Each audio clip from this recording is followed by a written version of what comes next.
Welcome to the Bookers Alliance podcast, where we hold the pencil and the pencil is power. Coming at you right now is your host, Marky Mark, along with the man, the myth, the legend, Frank Donaldson. Join us as we discuss the ever-changing landscape of professional wrestling. So hang on tight, you jabronis, and enjoy the ride.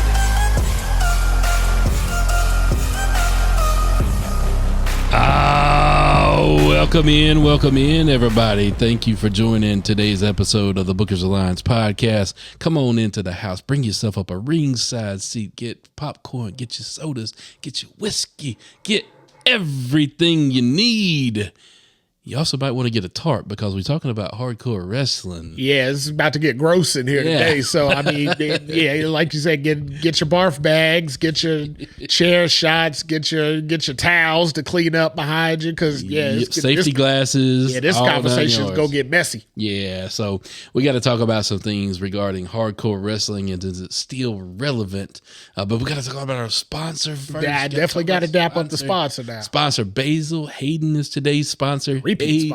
Aged 10 years high-rise spice from the good folks at Mr. James Beam. All right. Otherwise known as Jim Beam. So I heard somebody this week, I guess, obviously they're not connoisseurs or anything like that, but they actually said Jack Beam and, just talking out loud, just said Jack something and said Jack Beam. And I'm like, wait a minute, does that tie in with like Jim Daniels? Is that like the sub company?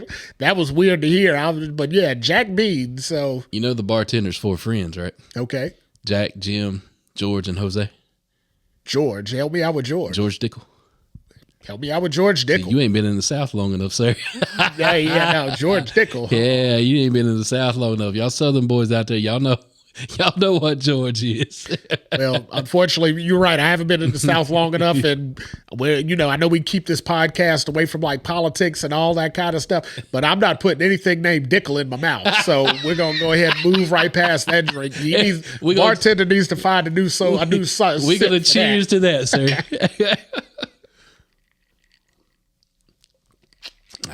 Good old bourbon with a high-rise spice. Oh, yeah. A lot of Baker spices, get some raisins. 2 bourbons in a week for us here now. You can tell because our voices hold strong through the whole podcast. When we go with that hardcore whiskey, boy, you hear us in there, well, it's got to get in there. Yeah, so Carolina Shine or, Smoky Mountain Moonshine. If y'all interested in sponsoring? Oh, we might have to look into some moonshine one. Let us know because that might be a right Randy episode. Yeah, we'll do that on a day off.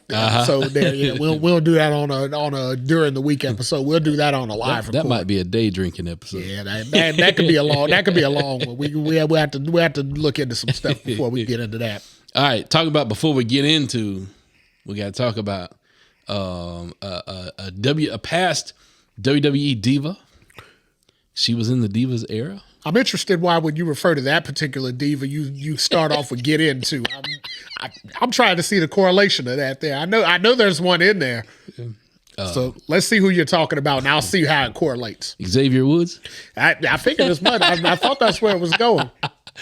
So we're talking about AEW's Saraya, otherwise known in WWE as Paige. Yep. There it is. Yep. So we got some breaking news on her today. Apparently, she is going to wrap up this year with AEW. Her contract will be coming up. She is not choosing to renew her contract. This is a mutual decision between her and AEW per her kind of segment on Busted Open or whatever you want to call it. Well, she released the news on her podcast. Apparently, she's got a brand new podcast that debuts today. She does. Underneath ours, of course, always keep it underneath. But as far as could we see a potential WWE return for Paige? No. Never say never. Never say never. Also, I think she's done enough to be Hall of Fame worthy somewhere down the line. I don't know about that one. Well, all I'm going to say about that is if Nikki Bella got in, Paige can get in. Nikki Bella got in by What a by nepotism. John Cena. Yeah, I was gonna say it was somewhat a nepotism, but yeah. The thing with Paige, I mean, I think there's a lot of negative that comes with it because she's got a lot of baggage attached to her name during her time with WWE, right? Well, that and just externally too. I mean, Paige is, being honest, Paige is a troubled individual at times. I mean, yeah, she had her demons. We've seen her go through some struggles, but the good thing is she's on the upside of that. She's got her own podcast now. She's coming out with a book.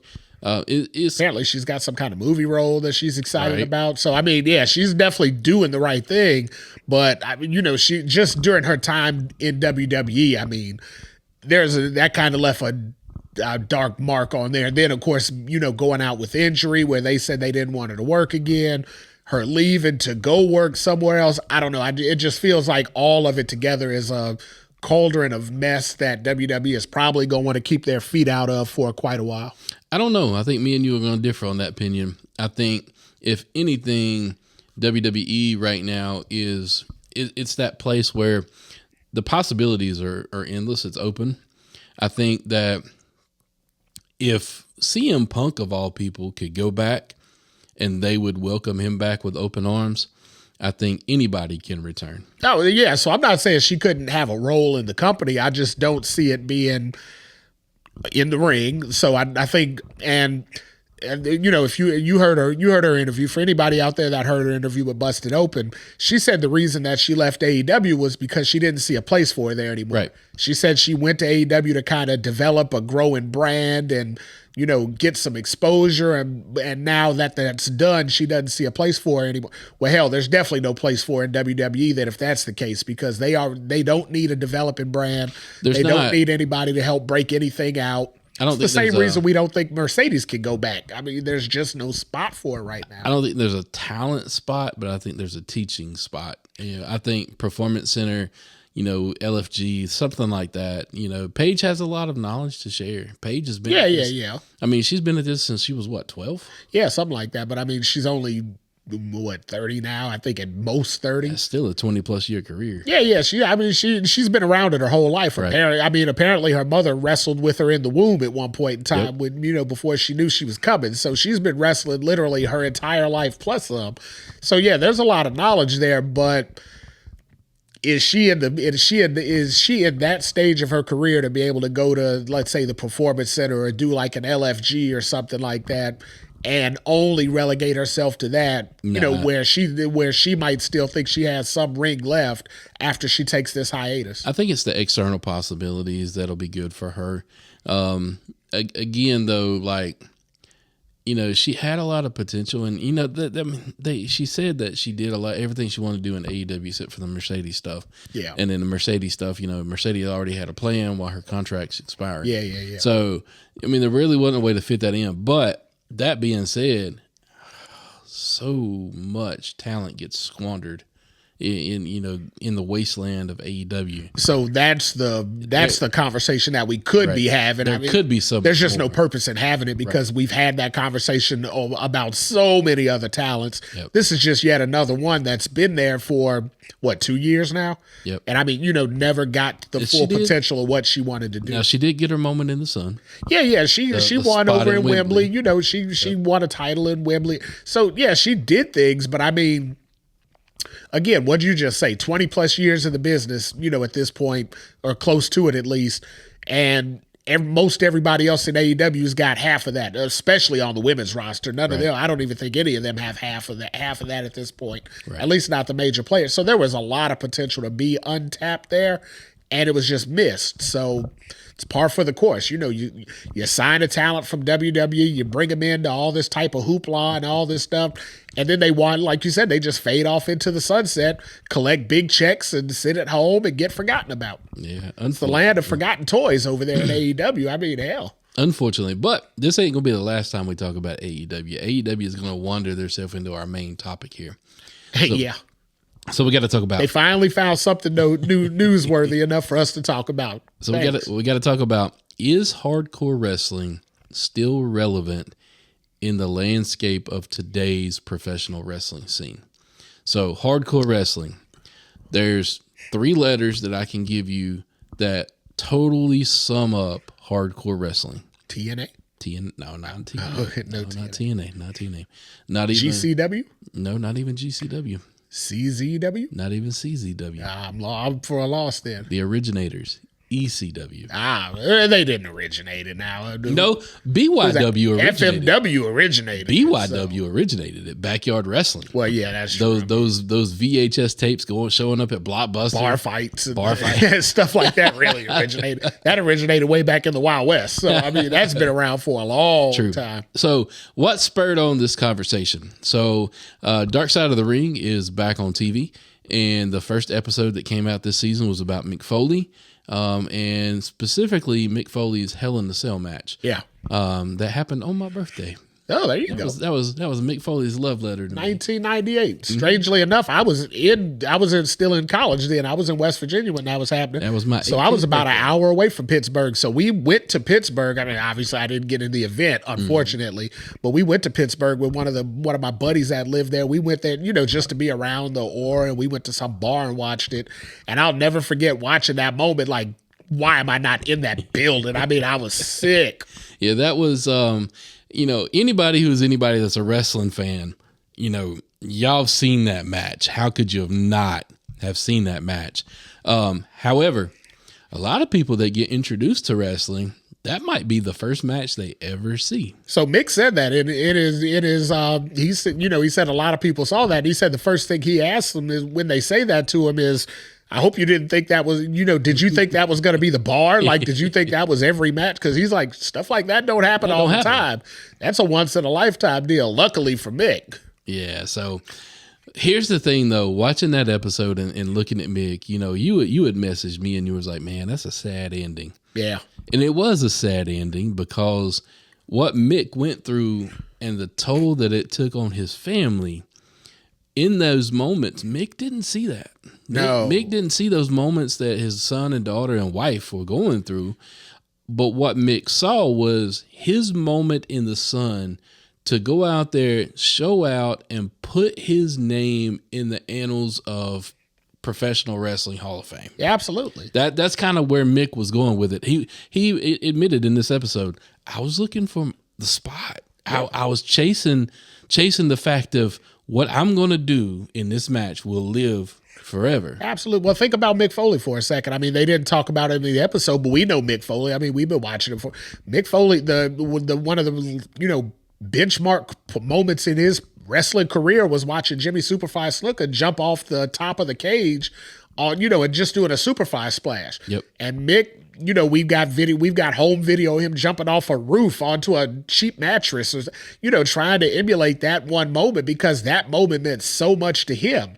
And his goal was to do something that meant so much to other people that it was still talked about like the Jimmy Superfly, splash. It's been a long time since we heard the Superfly splash, but hell, you can't go anywhere and talk wrestling without somebody saying, what about that one crazy guy that jumped off that cell that day? Because, I mean, what Superfly did was great for 1980 or whatever it was, 82 or whatever the year was. That was amazing for that because it was the first time you ever seen anything like it.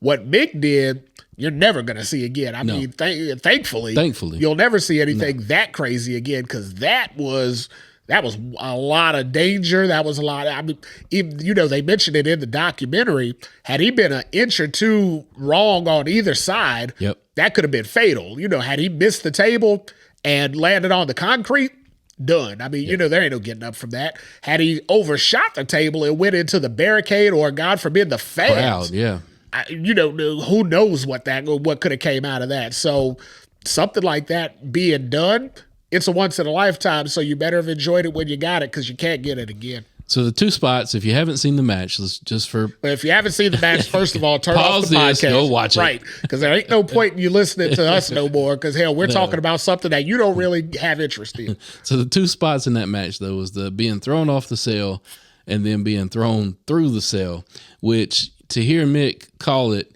it wasn't supposed to happen through the cell. It happened. It was supposed to be the choke slam to the top where the top slowly gave way Taker could kind of push him through the hole and Mick kind of land as gracefully as he could to the mat below. I think ideally they wanted to do what Taker did when he had to get back in the ring, was kind of hang there and then fall and then down. You just fall on your feet, then crumble to your knees. And, you know, it looks brutal because you're taking that long ass fall, but you've done it safely. You know, you've done it as safely as possible. You've done it, you know, carefully. What Mick did was none of that. No. Safe and careful were nowhere in the vein of what he was doing.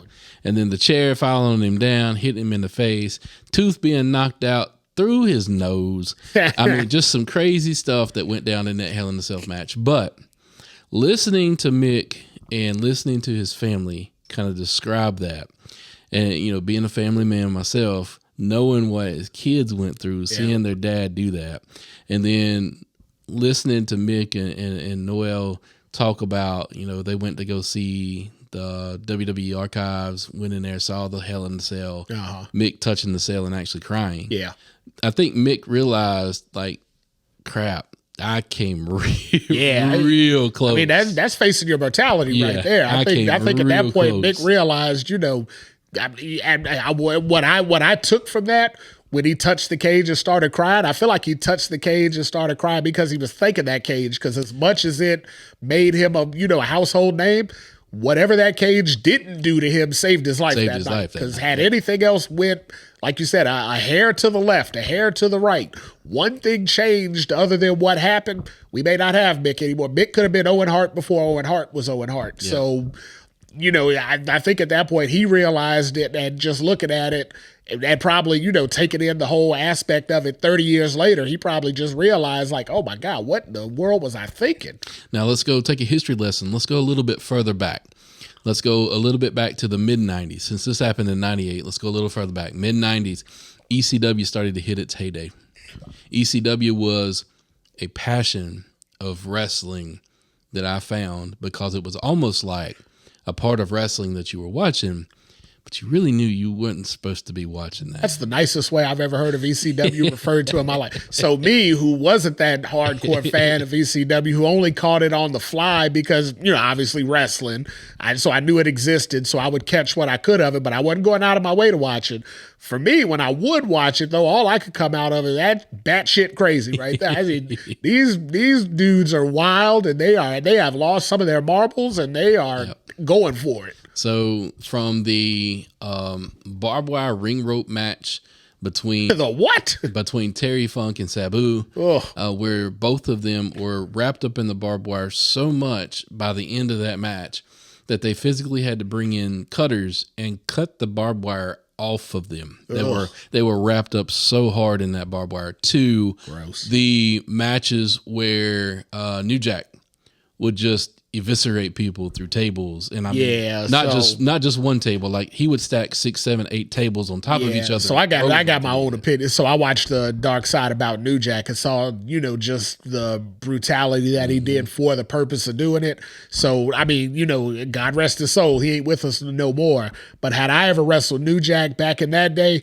that would have been no wrestling match. No. That would, because I'm not trusting my body to somebody that's willing to do those types of things that he was willing to do, because he took liberties. I mean, he went further than was agreed upon beforehand. You go a little bit further with it, well, now you're in a fight. And I mean, you know, you can say what, you know, who's going to come out with what, but at some point in the thing, he's looking at it like, oh, well, this guy's giving to me. Well, I ain't going to give. So that might have turned to in a different way, where I might have found myself getting over because I would have been hardcore as hell too. So you had your spots like Bam Bam and Taz. Yeah. They had where Bam Bam kind of just fall back, slam Taz straight through the mat. You had that spot. You had that was years before WWE tried that spot. All of the spots with Tommy Dreamer, the innovator of violence. Yeah. The spots where him and Raven went at each other. The spots where they freaking put Tommy Dreamer basically on a cross where his arms were wrapped in barbed wire. Yeah. Then you had Sandman, who was bleeding, walking out because he was smashing beer cans on his forehead. This was the level of violence that was. I can't forget Sabu. We got to talk. I mean, I can remember Sabu taking barbed wire wrap garbage cans and jumping from the ring, slingshotting out into the fans on a table. Crazy stuff. With crazy weapons and all that. I mean, I don't know how that dude's still with us. God bless him. So all of those spots eventually got emulated in the WWE. They got there. Most of them. Well, the flaming tables, the barbed wire, all of that got. Yeah, they dabbled in it. Yeah. So I mean, the one company that really never got into it much was WCW. Yeah, no, WCW had standards of practice. They could barely get away with anything by the time ECW was hitting their heyday, and they bought more ECW guys than the WWE did. What, Vampiro went over there? Yeah, Vampiro was there. Raven Sandman was there. there. Sandman was Hack. Yeah, there was a point in that. I mean, yeah, Raven was there. He had the Flock.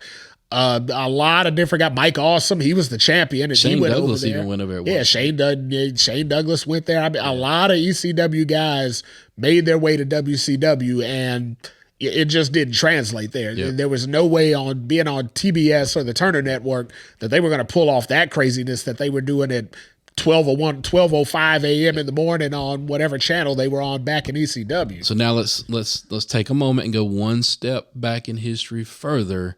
And let's talk about what was going on with Japanese death matches and things like that. So that's where ECW was really born from. That was where, correct. That's where the idea came from because it was so different than anything that was happening over here in America. Yeah, absolutely. So Japanese death matches, you talking about barbed wire ring ropes, they were the innovators of that, but they also had added C4 explosives. Yeah, I mean, they had massive explosions. I mean, so I saw another dark side I was watching. I saw a match that they did where they had flaming ropes long before WWE did the flaming ropes. They did a flaming ropes match over there where the flames got so out of control that the guys just ran to the middle because, I mean, the flames were overtaking them. They ran to the middle, and luckily, fire rises. So the flames got together and they rose up in the middle. Well, the guys rolled out of the ring and just bolted, and they had to come in there and spray the ring down because, I mean, they had just doused it too much between sweat and all the lighter fluid and all. I mean, it just got out of control. And here in the States, there's no way a fire marshal would be like, oh, yeah, we can figure this out. That just wouldn't happen. But, I mean, Japan didn't have that regulation back in the early 90s. But think about everything that we just talked about here. Even WCW got mentioned in that conversation. The connective tissue between all of it, Mick Foley. Mick Foley. So correct. When we talk about the things he's done to his body, the Hell in the Cell, that was on the back end of it. Yep. I mean, by that point, Mick had went through so much. The first time I saw Mick Foley, he was Cactus Jack in New Japan Wrestling. Okay. That was the first time I saw Mick Foley. You didn't see him in WCW? Cactus Jack translated from New Japan to WCW. Okay, so he was in New Japan first. After he lost his ear in Japan, he went on to WCW.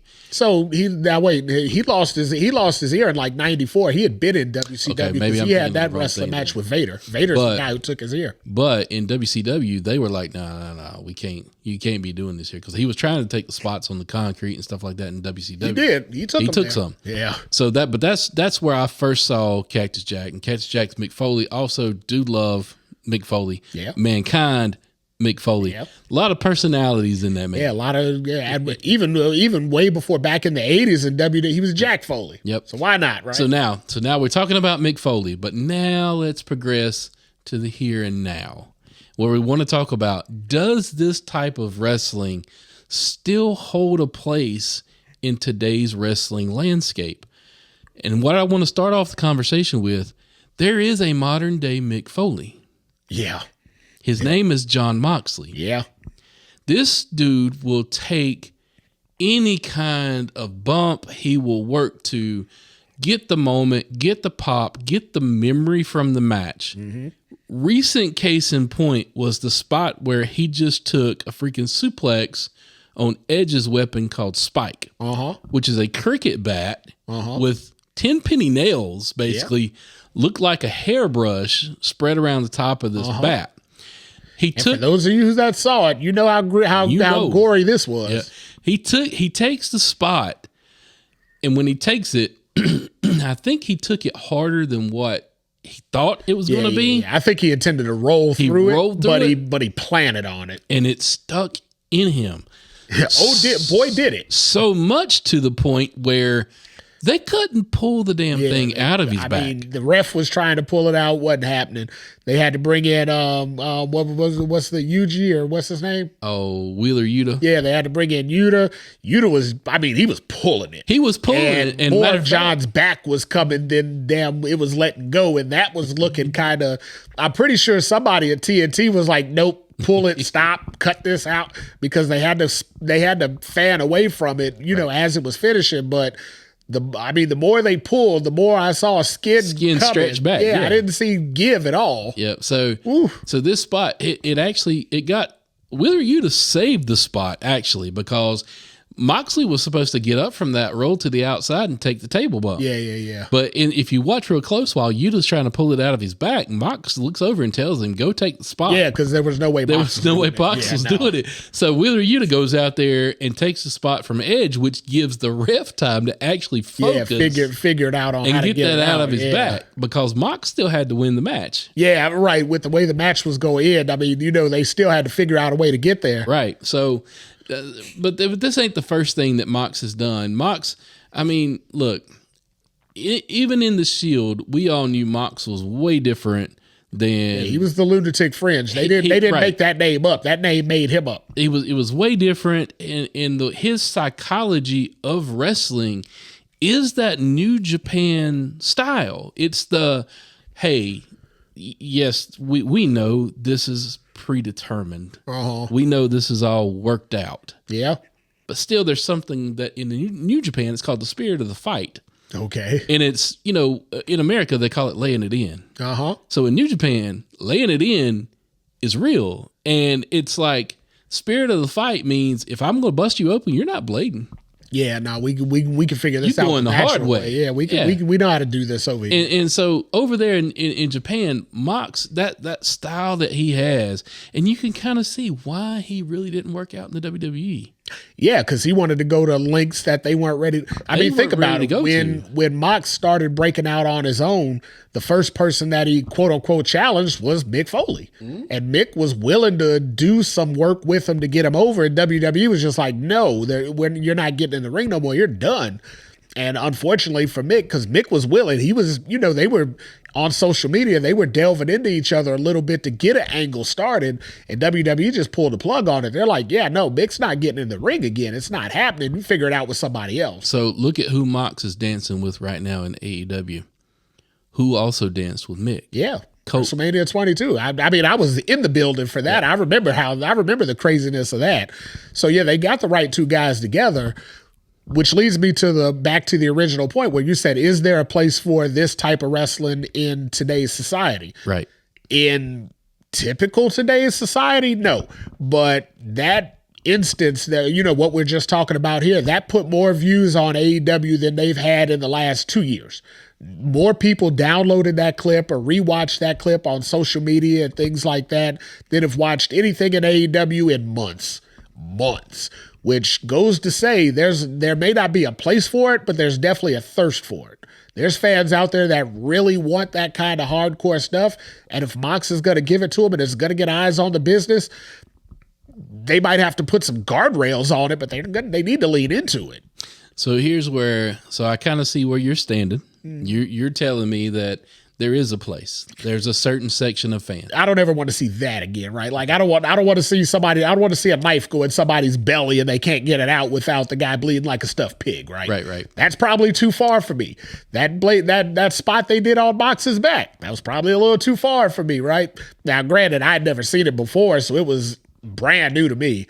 I don't ever want to see it again, though. Okay. So if you can guardrail it, then I think they could lean into it and make a niche for themselves that could make them stand out. Okay. So I'm going to go 2 points that I'm going to make. Okay. First point that I'm going to make,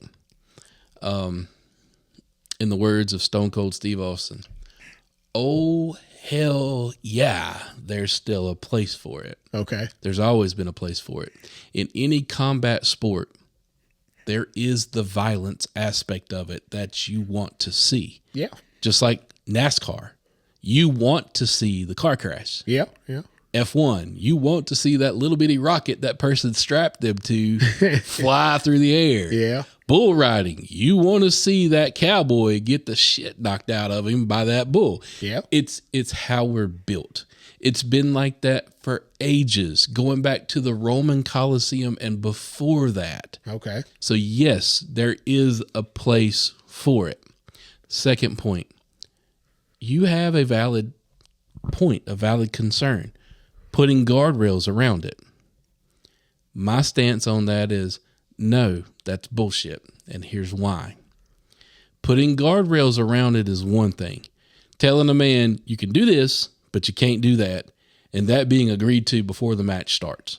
That's one thing. That kind of a guardrail, okay. Yeah. All right. Well, that's the kind of guardrail I'm talking about. Good. The guardrail that I thought you were talking about is half-ass and faking it. That guardrail doesn't work. No, I just mean you have to cut it off at some point. Simply because, right. I mean, and WWE has said this before. Football says it. At this point, anybody that's involved with any kind of athletics says it. Sometimes you have to protect the athlete from themselves. Correct. Because and Mick Foley is the example. The reason why I say that. Yep. Mick now, we talked about Mick then, what Mick said. Mick on that documentary that aired just yesterday, so it's Wednesday, this was on Tuesday night, so just this week, Mick said, every day that he wakes up, his first fear is that something's going to be gone. Is CTE going to be setting in? Is he going to start forgetting people? Is he going to start forgetting things? Is his health going to deteriorate immediately because of all this? Had there been guardrails in place back then to keep Mick from doing some of the stuff that he did, he might not have this concern today, right? He may be able to be a lot more healthy than he is. Now, granted, it's wrestling. It ain't ballet, right? So he wasn't going to walk away from it scot-free and, he lay on pillows all day and all. There's going to be some pain involved with wrestling. I mean, you're going to carry that through life. You know it going in. But I think Mick's carrying a lot more than a lot of the other guys, right? Yeah. That's my guardrail is you gotta tell a guy when to pump the brakes because there are guys like Mox that'll go all out. But keep in mind, when Mox is going all out and he's doing all that craziness in the ring, his wife's standing right in the back, having to watch that face front. Mm-hmm. To whereas like Mick's wife was watching it on TV. Now she was in the building for some things, and there's those instances where you show her, with the Rock and Mick Foley match where her and the kids are in there like gasping and they finally had to leave because the brutality just got so bad. Yep. That's Renee Paquette every week, right? Yeah. That's every week. Now, I don't know if their child is there with them. I would hope not. I would hope not. But she may be, right? I mean, you got both parents. They're working one night a week. It's probably likely that the child is there on some occasion. Or at least not watching the monitor. Hopefully, God, no. I mean, so at that point, that's where child psychologists are going to step in and DCFS is going to step in and say, we can't have this. So hopefully not. So let me also add to my point. When I say that there is a place for this type of hardcore wrestling. So I have always been a fan of the hardcore wrestling style, but it's not to see the grotesque. It's not to see the violence just for the sake of seeing the violence. Mm-hmm. I like the hardcore wrestling aspect because I like the story that gets built behind it that would push a man to go that far. Okay. That's where my psychology is. Case in point, you were not the biggest fan of Hangman and Swerve. Ugh. Right. See, you're not there. God. You're not there. Let's not have that again. However, I love that feud because of the psychology between the two and how far they pushed each other and what level of violence they stooped to get over on the other guy. That's where, to me, the hardcore wrestling makes sense. Now, the stuff that don't make sense is the violence just for the sake of violence. Granted, it was squeamish, and I screamed and looked away at the Mox spot on that bat. But the story between him and Cope, how much that they've kind of battled back and forth, they're pushing each other. They're trying to see how far the other man will go without killing the other guy, basically, right? That's where they're going with it. To me, okay, got it. I get it. The match we saw in person with Jericho and the pizza cutter. Yeah. That was violence for the sake of violence. Yeah. I did not like that spot. No, and they had led up to it weeks beforehand, bringing in the GCW guys. Yep. And all. So we knew it was coming. That's probably one of the big reasons why we wanted to go. And in person, it didn't pay off. Maybe it did pay off better on TV. We didn't watch it on TV. So maybe they, with the announcers involved and all that, they told a better story. Not likely, but maybe, right? Maybe. Maybe. Hell, even a broken clock's right twice a day. So, maybe they got it right on TV and we just didn't get it in person. Right. But in person, it was literally, okay, we're just going to do it because it's time for the spot. Yeah. From my understanding on TV, they showed a damn Domino's commercial right in there where the pizza cutter was sliding through the pizza, watching the pizza sauce spread all over the place. And I'm like, irony. Wow, you want to talk about badass branding right there? I've never seen a Domino's commercial back on Dynamite, so nope. I guess that answers that question. And that's my thing. So I get what you're saying. Like in a real life fight, you would go to any of these extremes. If you're battling a guy to the death, you would pull out whatever weapon you could get your hands on and use it to. So I get all that. But again, this is still at some level supposed to be a sport. Yeah. So you still want to see some version of sportsmanship in it. At the end of it still had to end in a pinfall. Right. If you're gonna have a true hardcore match like that, this one was a submission or a choke out. Well, same difference. Yeah. But if you're gonna have a fight like that, it should be almost last man standing rules. Like you got to beat the guy down till the guy can't get up no more, because that's a real fight, right? So true. There's different angles to do. Unfortunately, AEW is not the right place to tell these kind of stories. Yeah. That's the problem that I'm going to see with where we're having the conversation, because I don't feel like AEW is going to pay off on the story well enough to justify the violence. I feel like they're going to try and do the opposite and story themselves into justifying a shit ton of violence, and it just isn't gonna translate to me. So let's talk about one that does translate that happened in AEW. The Hollywood ending match between Toni Storm and Mariah May. Yeah. I feel like everything that happened in that match was justified, but there are people that look at this and go, I can't stand to see a woman bleed. Yep. I'm right there with you. Right. So, but only because of the connotation, because usually when women bleed, it goes a different way. No guys want to be bothered with it. So that's kind of the time that we stay away. So when women start bleeding, most guys turn away and say, you guys handle that on your own. We're out of here. So we've sat and watched. So let's talk about this. We've sat and watched two ways that this went down. Let's talk about in the same vein. Let's group this together. Britt Baker, Thunder Rosa, Mariah May, Toni Storm. Let's group that together, okay?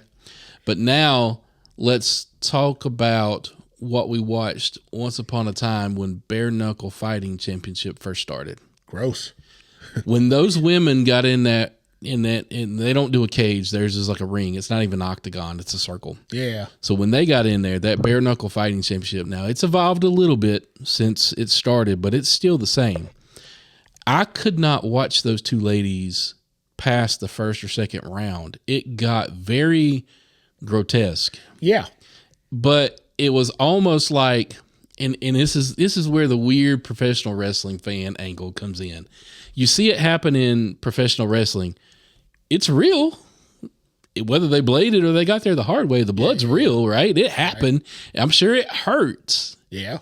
But there's something different from watching that women's match in the first ever Bare Knuckle Fighting Championship. Yeah. It's completely different, man. Yeah, it was brutal. It was brutal and it was too much. And it had zero story. So it wasn't like boxing. Right. At least in boxing you could tie. I mean, these were two women that we had never heard of before. They were just going to fight. We'll never hear from again. And they just bludgeoned themselves. And I mean, so even think of it. So can we agree Ronda Rousey, pretty woman, right? She's an attractive woman. Yeah. When she went out in that fight, that last fight that she had and she lost, coming out of that fight, she wasn't a pretty woman. She wasn't attractive at all. Her ass got whooped. Her face was swollen. Eyes were swollen shut. Cheeks were big as hell. She looked like she had just came through a tornado, because she got her ass beat. They beat the brakes off of her. Now, see, I don't want to see attractive women look like that. because it's hard for me to go back to what they looked like originally. Now, see, I'm a fan of combat sports, so women in the UFC I can handle. Yeah, but there's something about the what UFC. happened to Ronda that day I couldn't handle. But there's something about the UFC though, where it's more regulated and more officiated than that bare knuckle. Yeah, usually, but Ronda got her ass. I mean, they couldn't. The official couldn't even get in there and stop it. Ronda got her ass whooped so bad, it was so quick. There was a girl though in the UFC that got. Oh man, her coming out of that. I think her name was Rose. I can't remember if I'm talking about the right fighter or not, but she had taken some severe kicks to the head, but hard head. She wouldn't go down. She didn't go. She had a mouse kind of form on the side of her head, and as the round continued, that kept growing. She looked like Conehead from the freaking Saturday Night Live. I mean, it was bad looking. Yeah. But I say all that to say this. In professional wrestling with the women, I don't have a problem with it. I know it's not your cup of tea. Yeah, I could have lived without it. I don't have a problem with it, but you never got to see it. This is the first time, the very first time that I can give a nod to AEW. They're allowing their women's division to do this. WWE, they've not gone down that road yet. I mean, they're allowing them to do it, but is it for the betterment of the company? In the right story, in the right circumstances, yes. So in the Britt Baker match, right? They didn't intend to let that happen. No, that was a happy accident. That was a happy accident because Britt got split open, and and it just wouldn't stop. And hell, it was what it was. But so Mariah May, same thing, right? She's damn near a swimsuit model. I don't want to see her look like that. And they knew they were going to do that going into it. And they went into it for shock value, and I don't know, it just didn't hit for me. I think a certain sect of guys may disagree with you because it's about the aggression. Well, yeah, those are the Red Wings guys. And now it's time to wrap this up now, because these jokes are only going to they're only going to get worse from here at this point. So I'm telling you now, right. Tie this thing up. Yeah, let's tie this up. Or tie this thing up or completely untie and let me off the reins. So yeah, that is the question for today, everybody. Is there a spot in today's wrestling landscape where hardcore wrestling is still relevant? Reach out on our social media platforms. Let us know your thoughts. Do you agree? Is it relevant? Do you feel like it has no place and it's passe and it's 90s? It's not meant for current days and times. Reach out on social media platforms. Let us know. And again, we thank you for everything that you do for us here at the Booker's Alliance. And with that, we bid you adieu. Peace. That Red Wings thing is going to get me canceled, ain't it? Today's podcast was produced by SBP. You can find our podcast on all major podcast platforms. Also, connect with us on our social media accounts. Search for The Booker's Alliance on Facebook, Instagram, YouTube, and X.